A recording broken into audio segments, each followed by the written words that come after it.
tiene sentido. ¿Ok? Dígale al que está a su lado, cuando lo que Dios te pide no tiene sentido. Y es que entonces tenemos que pensar que la fe es lo único que puede evitar que la razón te vuelva loco. ¿Ok? La fe es lo único que puede evitar que la razón te vuelva loco. ¿De acuerdo? Así que tú vas a encontrar en la Biblia a lo largo de la Escritura, desde Génesis hasta Apocalipsis, vas a encontrar una serie de mensajes y una serie de historias en las cuales Dios pide algunas cosas que no tienen ningún sentido, que no tienen aparentemente una razón lógica de ser, pero que en eso es donde nosotros debemos de poner nuestra fe, debemos de tener toda nuestra confianza en que lo que Dios ha dicho se va a hacer tal y como Él lo dijo. Así que hay una historia muy conocida en el libro de Juan capítulo 11. Juan capítulo 11 nos narra la historia de unos amigos de Jesús. Y estoy hablando nada más y nada menos que de la familia de María, Marta y Lázaro. ¿Ok? Y dice la Biblia que Lázaro enfermó y Jesús estaba en un lugar no tan lejos de la casa de Lázaro, pero Jesús decide alejarse un poco más y Jesús regresa a un lugar donde estuvieron a punto de apedrearlo. Y en la medida que Jesús va caminando por ahí, en la medida que Jesús vuelve a ese lugar, sus discípulos no entienden por qué no hay motivo para ir a ver a su amigo Lázaro y sanarlo si sabe que está enfermo. Y Jesús les responde de una manera un tanto ilógica para la mente humana, y la forma en la que Jesús les responde es cuando ya Lázaro murió, Jesús le dice a sus discípulos: nuestro hermano o nuestro amigo Lázaro duerme y me alegro por ustedes de no haber estado allí. ¿Les parece que Jesús ha enloquecido? No tiene sentido lo que Jesús está diciendo, porque resulta ser que se alegra porque ellos no están ahí y Lázaro duerme, y sus discípulos se alegran y dicen: bueno, si duerme, vamos nosotros y vamos a dormir ahí con él, vamos a morir con él, porque pues se supone que va a aliviarse. Y Jesús les explica, sabiendo que no han entendido nada, y les dice: no estoy hablando de que Lázaro se durmió porque está descansando de la enfermedad, estoy hablando que Lázaro durmió porque ya se murió. Y entonces sus discípulos agarran la onda y dicen: caray, ¿cómo que se murió? Así que ya se tornó esto más complicado. Y Jesús se queda 3 días más en el lugar donde está. Así que ya han pasado 4 días cuando Jesús regresa a la casa de Lázaro, de María y de Marta. Y ahí es donde quiero que enfoquemos nuestra mirada en esta parte de la historia. Vamos ahí a Juan capítulo 11, desde el versículo 34 en adelante, que es la parte final de esta historia. Versículo 33, perdón. Jesús entonces, al verla llorando y a los judíos que la acompañaban, también llorando, se estremeció en espíritu y se conmovió y dijo: ¿dónde le pusisteis? Le dijeron: Señor, ven y ve. Jesús lloró y dijeron entonces los judíos: mira cómo le amaba. Y algunos de ellos dijeron: ¿no podía este que abrió los ojos al ciego haber hecho también que Lázaro no muriera? Jesús, profundamente conmovido, otra vez vino al sepulcro. Era una cueva y tenía una piedra puesta encima. Y dijo Jesús: quitad la piedra. Marta, la hermana del que había muerto, le dijo: Señor, hiede ya, porque es de 4 días. Y Jesús le dijo: ¿no te he dicho que si crees, verás la gloria de Dios? Entonces quitaron la piedra de donde había sido puesto el muerto, y Jesús, alzando los ojos a lo alto, dijo: Padre, gracias te doy por haberme oído. Yo sabía que siempre me oyes, pero lo dije por causa de la multitud, que está alrededor, para que crean que tú me has enviado. Y habiendo dicho esto, clamó a gran voz: Lázaro, ven fuera. Y el que había muerto salió, atadas las manos, los pies con vendas y el rostro envuelto en un sudario. Y Jesús les dijo: desatadle y dejadle ir. Inclina tu rostro ahí donde estás. Padre, te ruego que tú le des tu espíritu a tu palabra y dale el sentido que ésta necesita para nuestro corazón. Dale, Dios eterno, la vida necesaria para que pueda vivificar nuestro espíritu y que pueda traer orden, rumbo y un destino glorioso para cada uno de nosotros en esta tarde. En el nombre de Jesús. Amén y amén. Como te decía, hay una serie de cosas y de historias que alrededor de la Escritura podríamos ahorita comenzar a platicar y comenzar a comentar muchas de ellas. Y en muchas de ellas te vas a dar cuenta que la fe siempre te va a llevar a lo inimaginable. Es decir, los ojos de la fe rebasan incluso lo que nuestra imaginación puede crear. Y es que pareciera que mucha gente juzga a la fe desde el panorama o desde el punto de vista que no puedes creer algo que no ves. Pero Dios es tan lógico más allá de lo que hemos llegado a pensar. Solo que como rebasa nuestra lógica, se vuelve un tanto ilógico a veces y no nos alcanza el entendimiento para comprender las cosas que Dios pide. Por ejemplo, encontramos en los primeros libros de la Biblia que Dios le habla a un hombre y rompe con su lógica diciéndole: construye un arca porque voy a destruir la tierra con un diluvio, cuando jamás en la tierra había llovido. Porque la fe rebasa nuestra lógica. Cuando lo que Dios nos pide no tiene sentido, solamente puede ser visto a través de los ojos de la fe.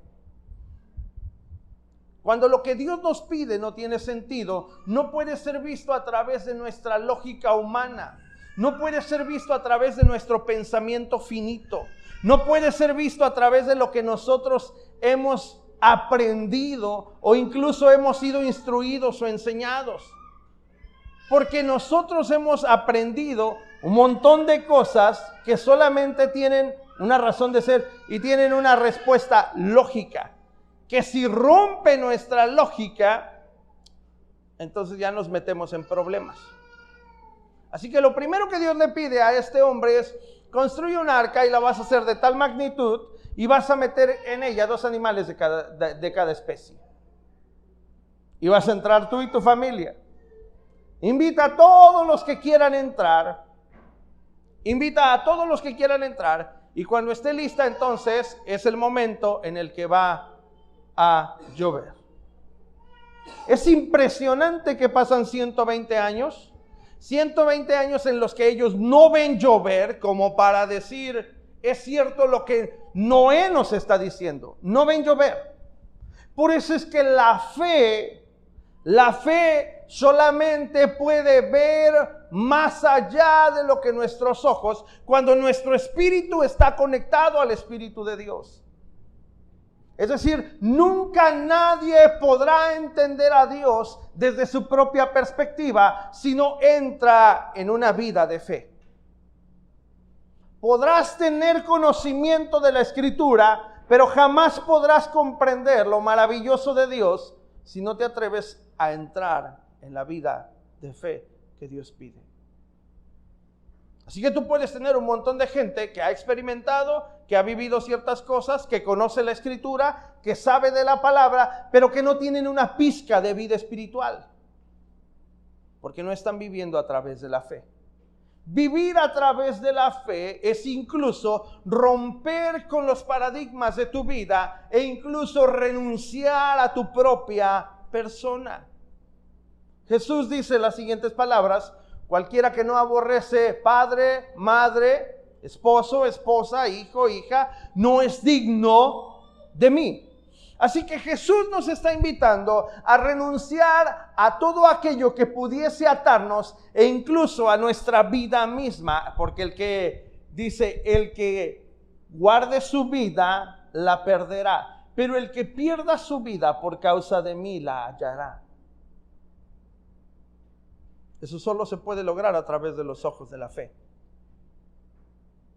Vuelvo a la historia de Noé. Está Noé construyendo un arca, imagínate, han pasado los primeros 50 años y no ha caído ni una gota de agua sobre la tierra. Pero Noé tiene que seguir construyendo el arca. Han pasado los primeros 60, 70 años y no ha caído una gota de agua sobre la tierra. Pero Noé tiene que seguir construyendo un arca. Lo más impresionante es que Noé tiene que platicar con su familia, tiene que hablar con sus hijos se convierten en la ayuda para ir a buscar madera. Ellos tienen que entender que lo que su papá está siendo visto desde la perspectiva de la fe, aunque en su mente probablemente chocaba que el viejito se estaba volviendo loco. ¿Sí me explico? Muchos de nosotros, voy a poner un ejemplo muy claro y muy sencillo. Muchos de nosotros, y voy a poner un ejemplo de mi persona. Cuando yo era un niño, yo era muy tremendo en la iglesia. Yo era de los niños que se dormían. Yo era de los niños que parecía que no ponían atención en nada. Aún siendo el hijo del pastor, a mí me sacaban de la escuela dominical y me llevaban con mi papá y me decían: pastor, aquí está su hijo, es que no se comporta. Yo recuerdo que los pellizcos de mi mamá estaban bien sabrosos. ¿Sí? Yo tenía unos brazotes acá, pero bien hinchados de tanto pellizco. Y yo fui un niño menospreciado, incluso por mi familia. Yo llegué a escuchar comentarios, yo personalmente, siendo un niño, escuché comentarios como: tú nunca vas a ser como tu primo fulano de tal. Él sí es obediente. Él sí hace las cosas. Tú eres un flojo. Tú nunca vas a llegar a ser como tu papá. Mira cómo eres. ¿Crees que así le vas a servir a Dios? Tú nunca vas a aprender a predicar como tú dices que vas a predicar algún día. Porque mira, ni siquiera pones atención a esto. Comparativas, comentarios, desprecio.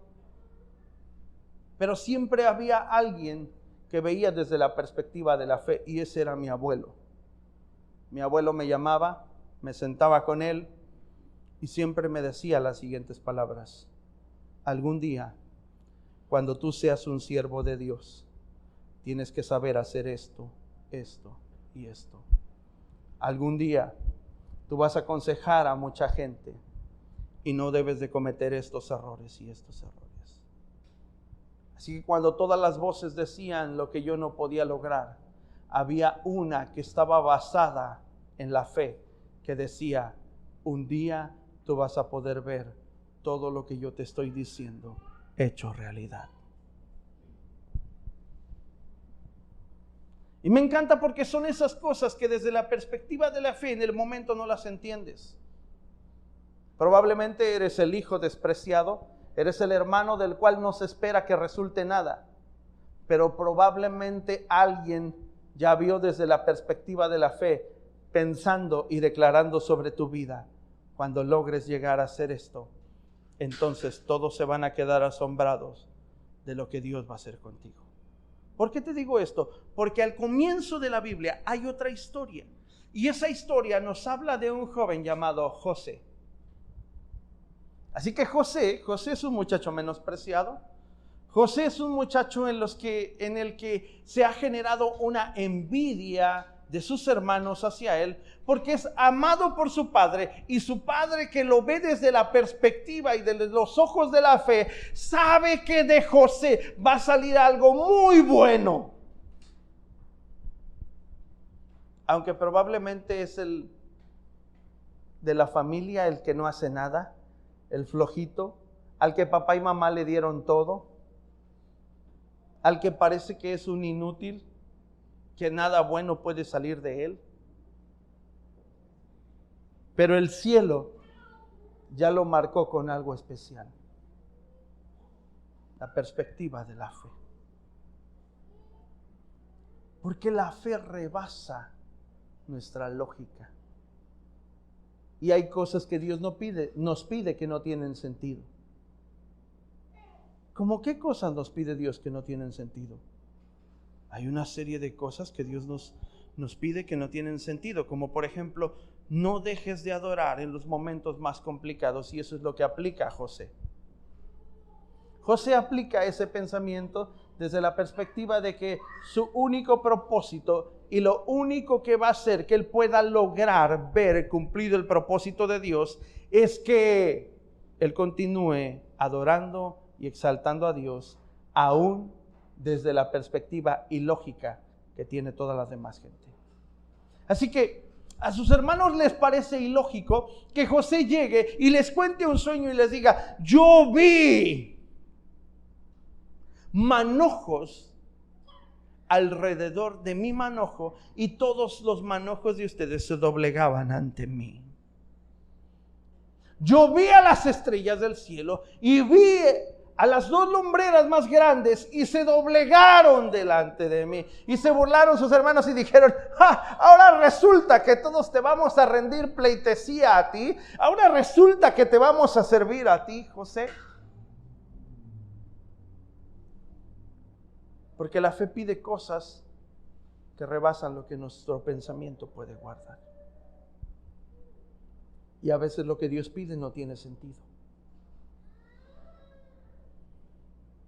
No tenía sentido que José siguiera adorando a Dios después de haber visto tantos sueños. No tenía sentido que José siguiera amando a Dios y que le quisiera dar lo mejor de su vida después de ser vendido por sus hermanos a unos mercaderes.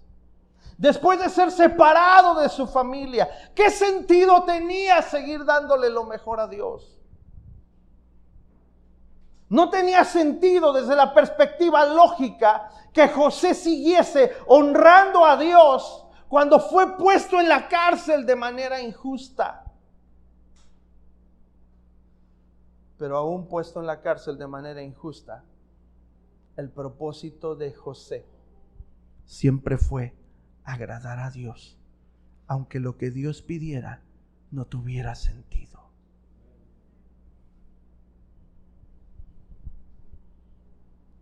¿Qué sentido tendría? Me vendieron mis hermanos, estoy en la cárcel de una forma injusta, vuelven a soñar los que están en la cárcel aquí conmigo y resulta que yo les interpreto sus sueños, se cumplen sus sueños. A uno de ellos le dije que cuando su sueño se cumpliera no se olvidara de mí y se olvidó de mí. Han pasado algunos años y yo sigo aquí encerrado. ¿Por qué? Porque los ojos de la fe no se basan en la lógica.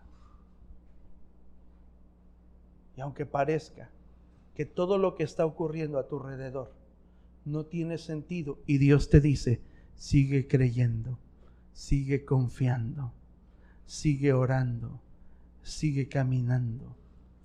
Dame eso que te pedí. Es porque Dios está dispuesto a hacer algo mucho más grande de lo que tu mente puede imaginar. Es increíble que en la historia de un hombre llamado Abraham, al principio de la escritura también, un hombre llamado Abraham tiene un hijo, y después de que tiene a ese hijo que Dios le ha prometido, 25 años después de que Dios se lo prometió, ahora lo tiene. Y ahora que lo tiene y que lo ha disfrutado por algunos años, que ya es un jovencito, es un adolescente, Dios le dice: dame a tu único hijo, Isaac. Ofrécelo en sacrificio para mí. Así que la fe te pide cosas que no tienen sentido. ¿Para qué? Para que aprendas a depender única, completa y totalmente de Dios. La fe siempre va a exigir de ti todo. ¿Para qué? Para que aprendas a nadar en el río de Dios. Así que ahora vas a entender la visión del profeta Ezequiel cuando dice que entra al río y primero se le mojan los tobillos, después las rodillas, después la espalda y al final dice que ya no podía cruzar el río, la única forma era nadando. ¿Por qué? Porque cuando tú entras al río de Dios, si el agua te llega a los tobillos, todavía dependes de ti. Si el agua te llega a las rodillas, dependes de ti. Si el agua te llega a la espalda, todavía puedes caminar por tu cuenta. Pero si el agua ya te tapa, entonces ahora dependes de la corriente y de saber dejarte guiar por el Espíritu Santo de Dios. Así que cuando Dios le pide a Abraham su único hijo Isaac, Abraham está viendo desde la perspectiva y desde los ojos de la fe. Es ilógico que Dios me pida a mi hijo cuando apenas 25, 30, unos 40 años atrás, apenas 40 años atrás me lo prometió. Y ahora, 40 años después, Dios me pide a mi hijo, después de que lo he disfrutado por 14, 15 años. ¿Por qué Dios me pediría a mi hijo si Él me hizo una promesa de que en mí serían benditas todas las familias de la tierra y que de mi descendencia iba a llenar e iba a poblar a las naciones? ¿Por qué Dios me lo pediría? Eso sonaría a querer encontrar la lógica. Pero Abraham no se puso a preguntarse a sí mismo, ¿por qué Dios me lo está pidiendo? Abraham inmediatamente vio desde la perspectiva de la fe y dijo, si Él me lo dio, es porque Él podría darme 10 o 15 hijos más. Si Él me lo dio cuando yo ya no funcionaba, ¿acaso no podría Él devolverle la vida? Lo dice en Hebreos capítulo 11. Dice que por la fe Abraham entregó a su único hijo Isaac. Dice, porque él confiaba que aquel mismo que le había dado a su hijo podía devolverle la vida si su hijo moría. Así que cuando la fe te pide cosas que no tienen sentido, es porque Dios ya está planeando algo mucho más grande para ti. Y si tú cierras tu mano para Dios, no va a suceder nada. Te vas a quedar con la miseria que tienes. Hola. La fe pide cosas que no tienen sentido. Juan capítulo 11. Vamos al Nuevo Testamento, nos encontramos una historia increíblemente maravillosa donde Dios vuelve desde la perspectiva de la fe a pedirles algo que no tiene sentido. Y lo que Dios les pide es quiten la piedra. No tiene ningún sentido porque hasta su propia hermana le está diciendo a Jesús, Maestro, ya está en estado de descomposición, hiede, huele bien feo. ¿Qué caso tendría remover la piedra? ¿Que todos nos apestemos aquí? Me encanta la respuesta de Jesús. ¿No te he dicho que si crees, verás la gloria de Dios? ¿No te he dicho que si ves desde la perspectiva de la fe y rompes con tu lógica, vas a poder experimentar a Dios? Eso es lo que realmente está diciendo esa parte de la Escritura. ¿Sabes cuál es el problema del ser humano? Que el ser humano primero quiere ver algo que le dé la seguridad que Dios va a responder. Pero la fe no funciona así. La fe funciona cuando tú depositas todo, aunque no veas nada.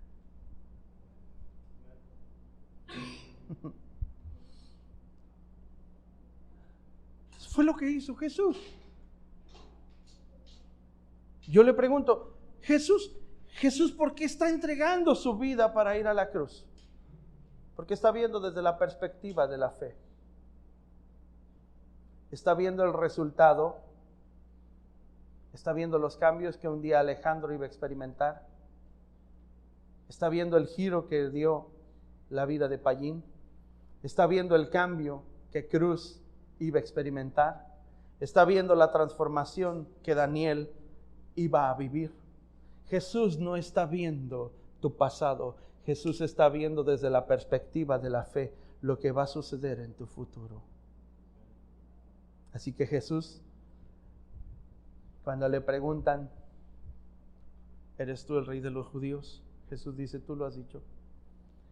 Y luego cuando le dicen, ¿sabes que en mi poder está el darte muerte o en liberarte? Jesús le dice, no tendrías ningún poder sobre mí si no te hubiese sido dado desde el cielo. Jesús entiende desde la perspectiva de la fe que nadie le está quitando la vida. Y él mismo dice, a mí nadie me quita la vida. Yo la pongo voluntariamente. Me encanta esa respuesta de Jesús acerca de que nadie le está quitando la vida y él la está poniendo voluntariamente. Porque esa es precisamente la fe. ¿Sabes cuál es el problema también en el corazón del ser humano? Que el corazón del ser humano quisiera experimentar todos los cambios repentinamente sin que le costara nada, pero la fe pide todo. La fe demanda todo de ti. Así que mientras tú estés luchando con tu propia carne te va a ir hundiendo poco a poco. Tu propia carne te va a ir manteniendo en un estado deplorable y en una condición mediocre. Nunca vas a prosperar más allá. Y si llegas a hacerlo en tus fuerzas, un día repentinamente lo vas a perder todo. ¿En qué me baso para decir esto? Hay un hombre rico que se acerca a Jesús. Después de haber disfrutado todo y de tener una bonita religión, le dice, maestro, yo creo que ya estoy a punto de poder ir a la vida eterna. ¿Qué debo de hacer para tener parte contigo en la vida eterna? Y Jesús le dice, guarda los mandamientos. Y él responde, todo los he guardado desde mi juventud. Todos los he guardado desde mi juventud. Y Jesús le dice, oh, sí es cierto, es verdad. Una cosa te falta. Vende todo lo que tienes, dalo a los pobres, y entonces ven y sígueme. La fe te pide cosas que no tienen sentido. Lo que Jesús le está pidiendo a ese hombre es, despréndete de lo que significa para ti tu seguridad y comienza a vivir desde la perspectiva de la fe. Depende de mí. Es lo mismo que Dios le pidió a Abraham, pero con un hijo. ¿Sabes qué significaba sacrificar el hijo de Abraham? Significaba perder una promesa para toda la tierra, no solo para Abraham. Significaba perderlo todo, perder una riqueza incalculable. Pero Abraham decide doblegar lo que significaba para él su seguridad y entregarlo todo a Dios.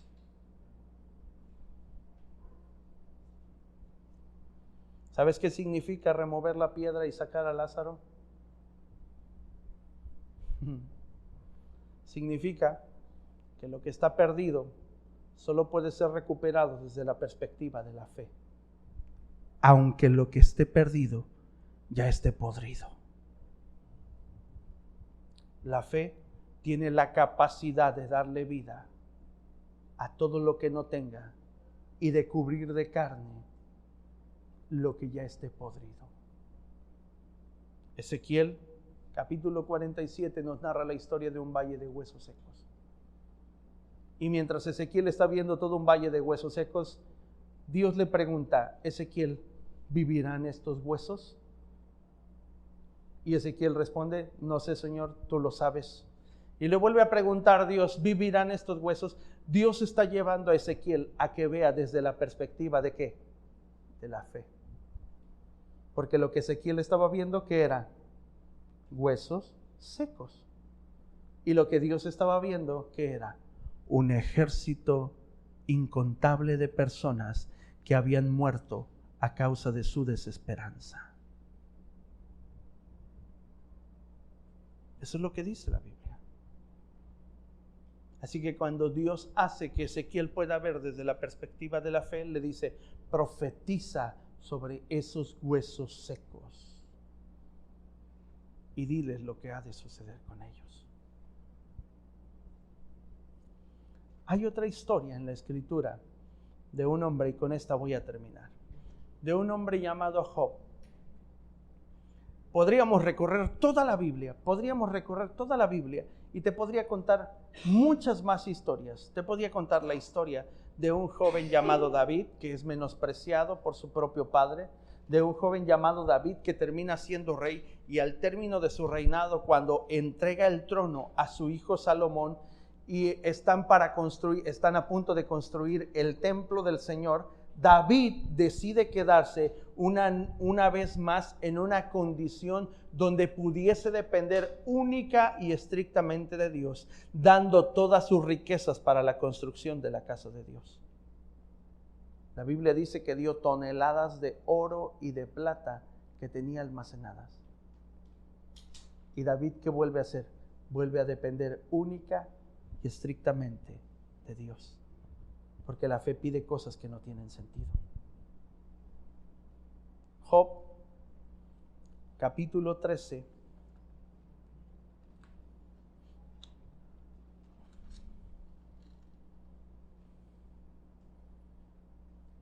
Versículo 15.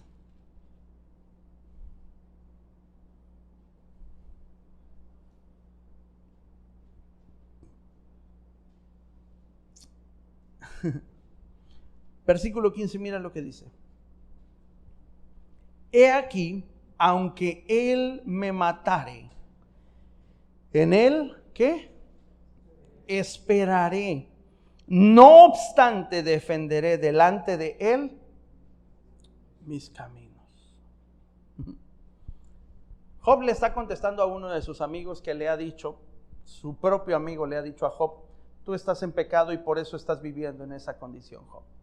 Si tú no hubieses pecado, no habrías perdido todo. Perdiste a tus hijos, perdiste tu ganado, perdiste tu casa, perdiste todo lo que tenías y además acabas de perder tu salud. Estás lleno de sarna. Estás lleno de sarna. ¿Pretendes decirme a mí, un estudioso de las Escrituras, porque así se veían sus amigos de Job, muy estudiosos y conocedores de las Escrituras, les decían, ¿pretendes engañarnos a nosotros, Job, que conocemos la Escritura al derecho y al revés? Y Job termina contestándoles de esa manera, aún dice, he aquí, aunque él me matara, en él esperaré. La respuesta de Job es una respuesta de fe. Job está diciendo, de hecho, desde el principio, Job dice las siguientes palabras.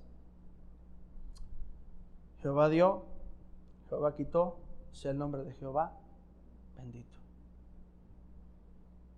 ¿Sabes cuál es el punto? Que cuando tú no ves desde la perspectiva de la fe, lo que pierdes te provoca dolor. Pero cuando tú ves desde la perspectiva de la fe, lo que tú pierdes provoca motivación para seguir buscando a Dios con mayor pasión.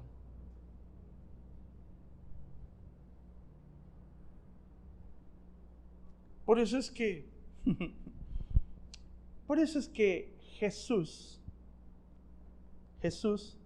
se alegra de no haber estado en el momento de la muerte de su amigo. ¿Pero por qué se alegra Jesús? Porque es motivación ¿para qué? Para hacer crecer la fe de alguien más.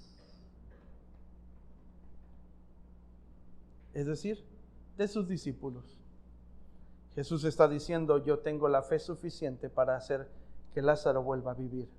Pero me alegro por los que no tienen fe, porque a través de lo que van a ver, van a desarrollar un nivel de fe. Por mucho tiempo, la iglesia cristiana se ha quebrado, como se dice comúnmente, las pestañas, pensando cómo es que la iglesia de Cristo debe de crecer. Emplean una serie de estrategias y la mayor estrategia la tenemos en la Escritura. La primera iglesia de Cristo veía desde la perspectiva de la fe. ¿Cuál era su principal preocupación? Que todos buscaran a Dios en un mismo corazón, en un mismo sentir, bajo un mismo propósito. Y la Biblia dice lo siguiente: y Dios añadía a la iglesia los que habían de ser salvos.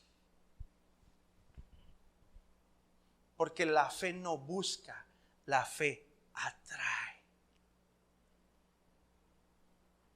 La fe no busca, la fe atrae. Es como la fuerza de gravedad. Así que no viste a Jesús, tú nunca viste a Jesús anunciando dónde iba a estar o dónde se iba a presentar para darles un mensaje.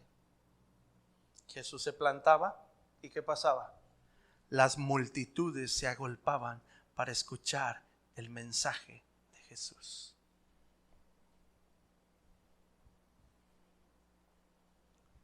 Tú no viste a Abraham. Las historias que te conté te voy a platicar. Tú no viste a Abraham rogándole a Dios que lo bendijera en el lugar donde él se plantaba. Tú veías a Abraham levantando un altar para el Señor, dándole honra a Dios, obedeciendo lo que Dios pedía, y aún en la montaña donde parecía que no se podía cultivar nada, ahí Dios lo bendecía. Tú no viste a José orando: Señor, sácame de la cárcel porque el copero me olvidó. Tú viste a José dándole gracias a Dios y honrando a Dios aún en medio de la cárcel, sirviendo para honra a Dios en medio de la cárcel. Y cuando es puesto delante de Faraón, después de que Faraón ha matado a tantos profetas que no le han atinado a la interpretación de sus sueños, José se planta y le dice: platícame tu sueño, que Dios es quien lo va a revelar. Ni siquiera él está robándole la gloria a Dios, porque la perspectiva de la fe entiende que la atracción es la fe, no nosotros. Tú no ves a Noé preocupado porque la gente no quiere. Un montón de gente incrédula, de los cuales ninguno se salvó, solo Noé y su familia. ¿A causa de qué? De su propia incredulidad. ¿Y la incredulidad qué es? Falta de fe. Nadie puede ser atraído a Dios. Nadie, si no se da la oportunidad de creer lo que Dios ha dicho. Nadie. Así que, si Dios te ha estado pidiendo algo que rompe con tu lógica, es porque Dios ya pensó en la solución a tu situación. Dios no está planeando en el momento. Dios no está inventándose algo para que tú te sientas bien. No, Dios ya tiene resuelto lo que va a hacer contigo. Y lo que te está pidiendo simplemente es la prueba de que tú puedes ver a través de los ojos de la fe. Así que tú estás pensando en dar el primer paso, pero Dios ya resolvió los 10 siguientes. Tú estás pensando mucho en cómo vas a dar el primer paso porque te sientes inseguro, pero Dios ya resolvió los 10 que siguen. Los 10 pasos siguientes Dios ya los tiene totalmente cubiertos. Y tú todavía tiemblas para dar el primero. Porque así es Dios. Mientras María y Marta están temblando, cuando quite la piedra va a salir toda la pestilencia, Jesús ya está viendo a Lázaro salir de la tumba y diciéndole a la gente: quítenle las vendas y déjenlo ir.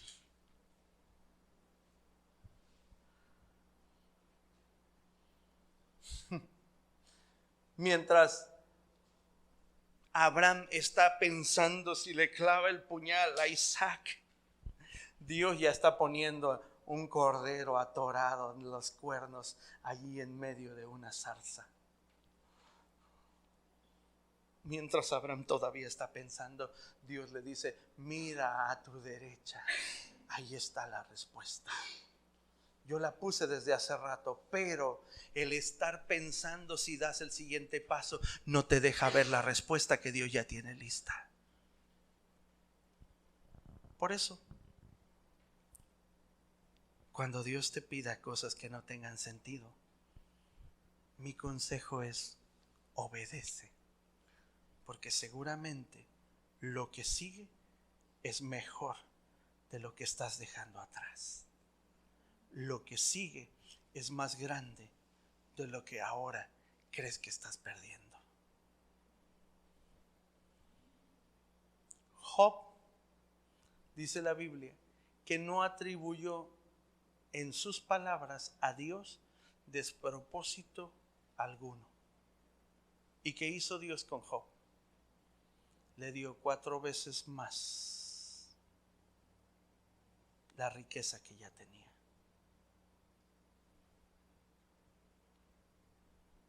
Multiplicó sus riquezas.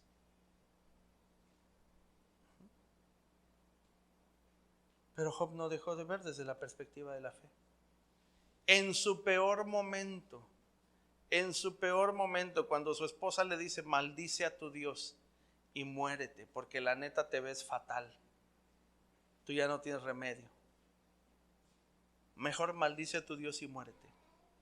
Aun cuando ya está en esa condición, Job no se atreve a atribuirle a Dios despropósito alguno, porque su esperanza está puesta en Dios.